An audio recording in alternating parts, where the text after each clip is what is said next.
নির্বাচন কমিশনের দেওয়া 13 এপ্রিলের বিজ্ঞপ্তি অনুযায়ী তারা কাজ করবে। গণনায় কেন্দ্রীয় সরকারি কর্মীদের নিয়োগ নিয়ে তৃণমূলের করা মামলায় এমনটাই জানিয়ে দিল সুপ্রিম কোর্ট।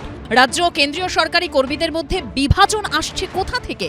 শনিবারের শুনানিতে এই প্রশ্নও তুলেছে সুপ্রিম কোর্ট। ফলে গণনা মামলায় হাইকোর্টের পরে সুপ্রিম কোর্টেও বড় ধাক্কা খেল তৃণমূল।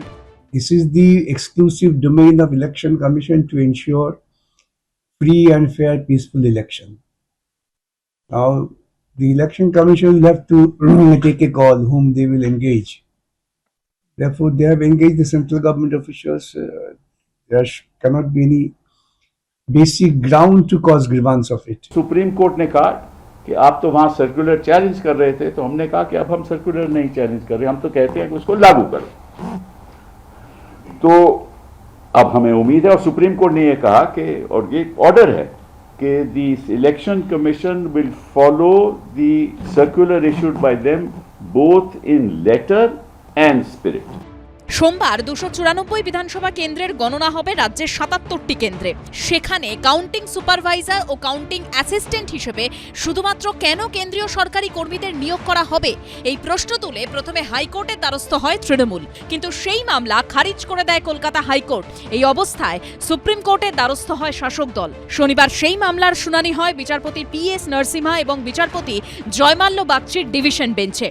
এদিন সুপ্রিম কোর্টে তৃণমূলের আইনজীবী কপিল সিব্বল বলেন, ইতিমধ্যেই মাইক্রো অবজারভাররা রয়েছেন, এরপরও কেন কেন্দ্রীয় সরকারি কর্মীদের সুপারভাইজার বা কাউন্টিং অ্যাসিস্ট্যান্ট হিসেবে নিয়োগ করা হবে? তিনি আর্জি জানান গণনায় রাজ্য সরকারি কর্মীদেরও রাখা হোক। এরপরে আদালতের একাধিক প্রশ্নের মুখে পড়তে হয় তৃণমূলের আইনজীবীকে।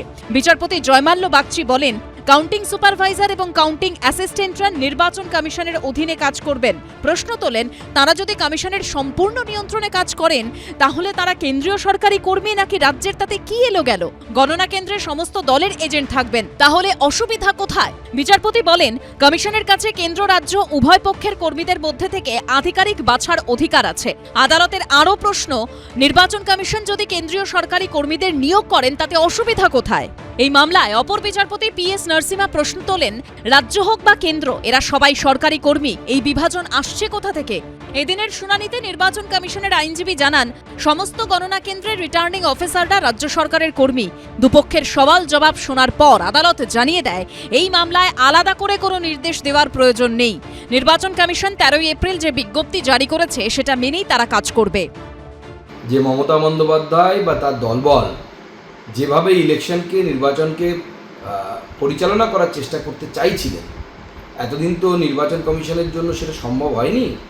এবার কোর্টও সেটা আর সম্ভব হতে দিল না মমতা বন্দ্যোপাধ্যায় এবং তার দলবলকে। এবং মুখ্যমন্ত্রীর কথা অনুসারে কল্যাণ ব্যানার্জি বারবার সুপ্রিম কোর্টে গিয়ে নন্দলাল হয়ে বাড়ি ফিরছেন, দু গাল লাল হয়ে গেছে। আমরা তো চাই পুরো বিষয়টা স্বচ্ছ হোক, স্বচ্ছতা থাকুক, এবং প্রতিনিয়ত এই যে কাউন্টিংয়েতে এত মানুষ থাকে, কাউন্টিং এজেন্ট যেমন থাকে, সুপারভাইজার থাকে, ওখানে পোলিং 3 জন আধিকারিক থাকেন।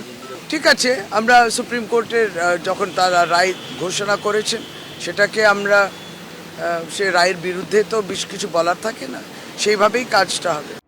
সোমবার সকাল থেকে শুরু হবে পশ্চিমবঙ্গ সহ 5 রাজ্যের ভোট গণনা। বিজেন্দ্র সিংহ, সৌভিক মজুমদার ও ময়ূখ ঠাকুর চক্রবর্তীর রিপোর্ট, ABP আনন্দ। ABP আনন্দ, এগিয়ে থাকে, এগিয়ে রাখে।